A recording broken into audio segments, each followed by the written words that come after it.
E existem também outras formas desses buracos aparecerem não só por conta da temperatura, mas por conta do manuseio da própria resina mesmo. Primeiro tipo de buraco que aparece por conta da própria resina, resina mal misturada no endurecedor. Exatamente. Quando você não mistura muito bem a resina no endurecedor, assim que você despeja a resina, faz o mar, coloca ao mar as cores do mar, depois que você utiliza as ferramentas, por mais que você esteja tudo dentro do padrão, vai acontecer vários furinhos, tá? Podem não ser furos muito grandes, mas vão ser furos menores no acabamento. E isso é decorrente da resina má misturada no endurecedor. Por isso que eu sempre falo para misturar 5 minutos no mínimo. Tá? Botou a resina, colocou o endurecedor no pote, é 5 minutos de mistura. Não tem como ser menos do que isso.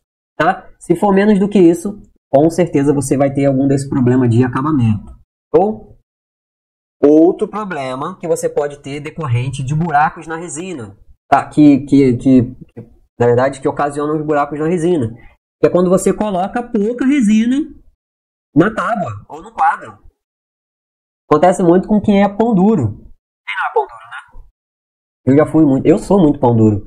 Por isso que eu calculo exatamente milímetro por milímetro. E quando eu digo milímetro, é milímetro mesmo. Para você ter ideia, o meu cálculo e o que eu passo lá para os meus alunos tem cálculo de meio milímetro. Porra, Guto, meio milímetro e dá diferença? Dá muita diferença. Mas só para você ter ideia, a quantidade de resina, cara, que você coloca ali na tábua, ela pode sim ocasionar um buraco na resina. E geralmente esse buraco acontece depois que você termina todo o seu trabalho. É mais óbvio ele acontecer na hora que você está usando o soprador, na hora que você está espalhando a resina, mas ele aparece muito depois que você termina tudo. Pô, Guto, fiz as tábuas, fiz as ondas, beleza, coloquei lá e fui dormir. Deixei lá, protegi e fui dormir. No outro dia, apareceu um buraco lá. E qual é o nome disso? O nome desse buraco é olho de peixe, tá? E ele parece um olhinho de peixe mesmo. Por quê? Porque quando você espalhou muito pouca resina, você deixou uma camada muito fininha e a resina ela retrai, ela contrai. Não sei se essa palavra é correta, retrai ou contrai. E aí na contração dela, o espaço que tem menos quantidade de resina, ele fica um buraco. Como se ela puxasse assim, ó. Aqui está um pouquinho menos.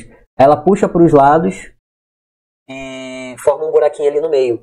Quando você estica muito a resina para economizar, ou se você calcula errado essa quantidade, tenta esticar muito, pode ser que apareçam alguns buracos. E esses buracos geralmente aparecem depois que você deixa a tábua lá e vai fazer alguma outra coisa. Então tem que ficar ligado.